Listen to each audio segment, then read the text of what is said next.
Welcome to the studio here in Paris. We're talking decarbonisation with Wien Energie. Welcome, Gudrun. Hello. There's a political push for decarbonisation. Is it realistic?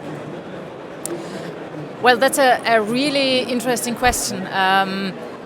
Everybody wants to have decarbonisation, but it's a long way to go. And we also asked ourselves this question: is it possible, especially for an urban area with high energy density, where people need a lot of energy, to decarbonize that by 100%? We have addressed the question with a study together with some consultancy.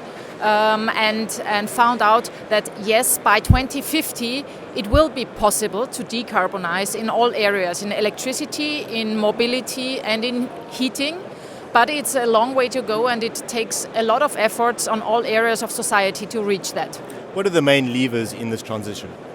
Well, it will be a combination of regulatory efforts that are necessary by setting the right political targets and also by maybe allowing things or not allowing things that are wished. But it also takes a lot of investment of the stakeholders from industry and utility side, but also for private households to change to energy efficient solutions and to use the right technologies. There's often a gap between regulation, innovation and implementation. What can utilities do now to close that gap?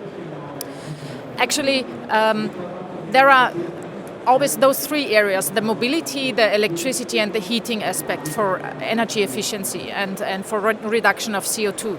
And utilities are on the front to address, to use efficient technologies to go. For example, in Vienna we have identified the large heat pumps or the deep geothermal energy to reduce the CO2 in the heating area. Electricity is only about 20% of our energy consumption, so green electricity is fine but is not sufficient at all. So we need to go into the electricity, not only in electricity but also heating sector, and we have to change mobility by electric vehicles but also by usage of hydrogen and other technologies. And utilities are on the forefront to invest in those technologies like green fuels, but also green technologies like using surrounding energy like wind power, like photovoltaics, like large heat pumps and the geothermal energy.